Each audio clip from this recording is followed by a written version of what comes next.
أعوذ بالله من الشيطان الرجيم. بسم الله الرحمن الرحيم.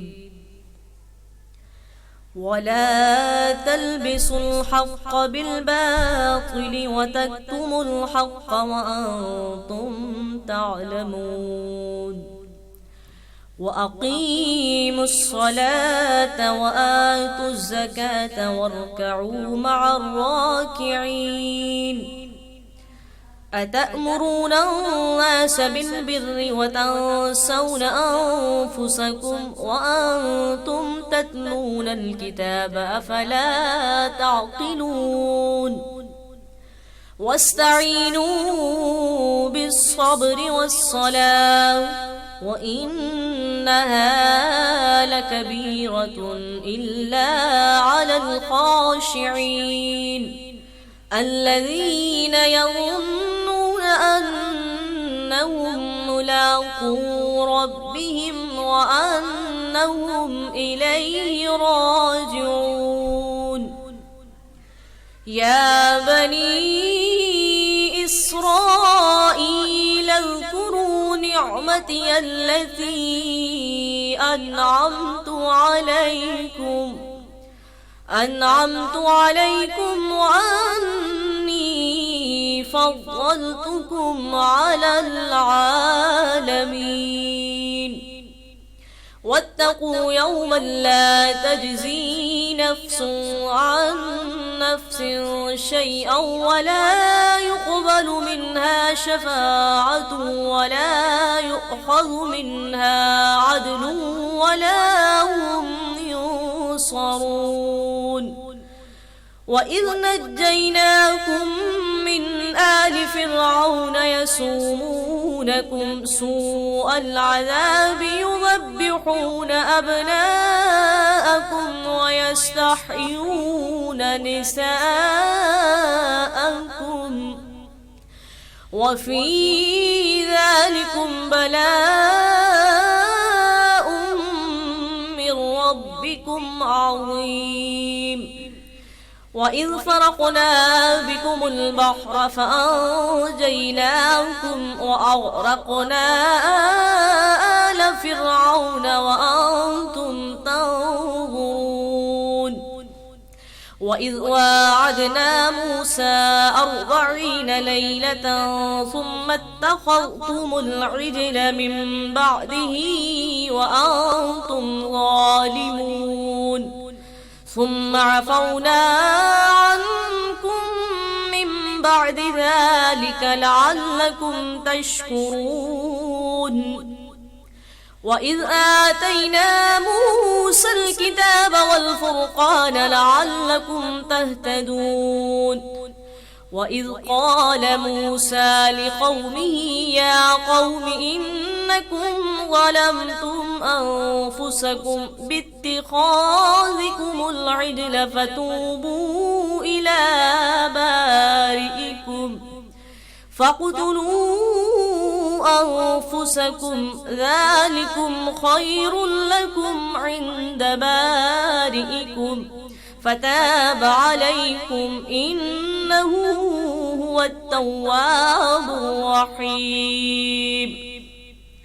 وإذ قلتم يا موسى لن نؤمن لك حتى نرى الله جهرة فأخذتكم الصاعقة وأنتم تنظرون ثم بعثناكم من بعد موتكم لعلكم تشكرون.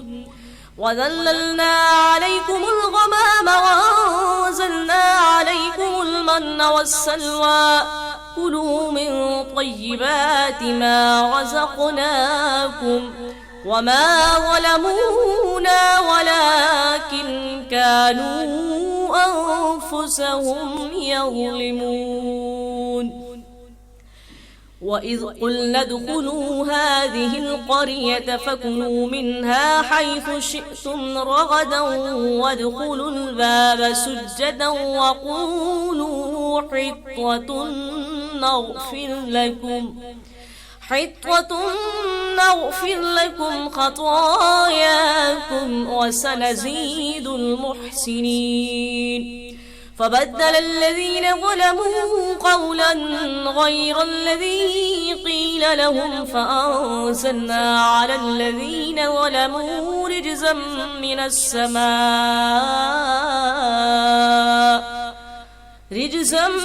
من السماء بما كانوا يفسقون.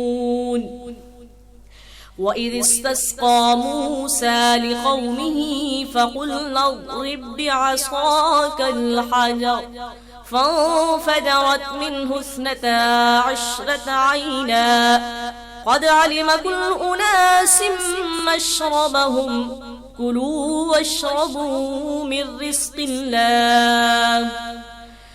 رزق الله ولا تعثوا في الأرض مفسدين. وإذ قلتم يا موسى لن نصبر على طعام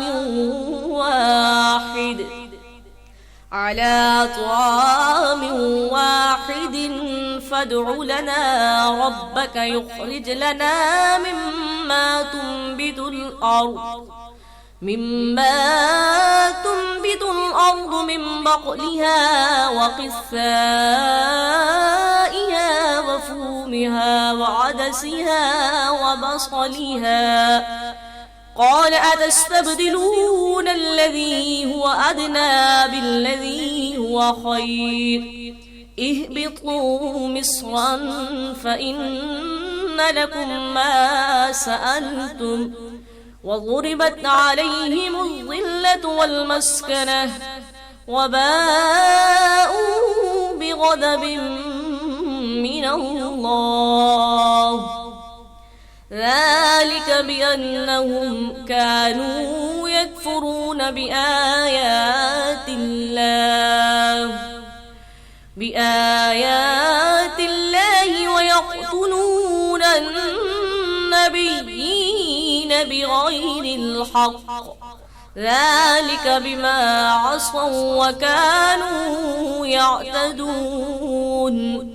إن الذين آمنوا والذين هادوا والنصارى والصابئين من آمن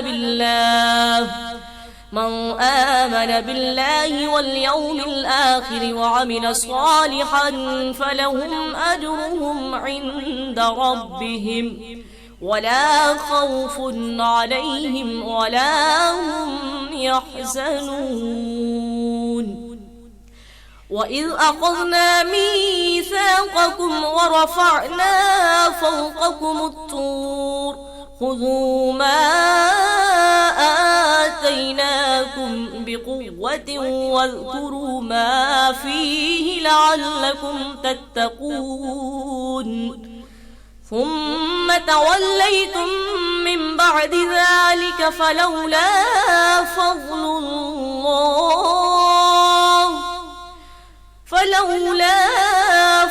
الله عليكم ورحمته لكنتم من الخاسرين. ولقد علمتم الذين اعتدوا منكم في السبت فقلنا لهم كونوا قردة خاسئين فجعلناها نكالا لما بين يديها وما خلفها وموعظة للمتقين. وإذ قال موسى لقومه إن الله يأمركم أن تذبحوا بقرة قالوا أتتخذنا هزوا قال أعوذ بالله أن أكون من الجاهلين. قالوا ادع لنا ربك يبين لنا ما هي قال إنه يقول إنها بقرة لا فارض ولا بكر عوان بين ذلك فافعلوا ما تؤمرون قالوا ادع لنا ربك يبين لنا ما لونها قال إنه يقول إنها بقرة صفراء فاقع لونها تسر الناظرين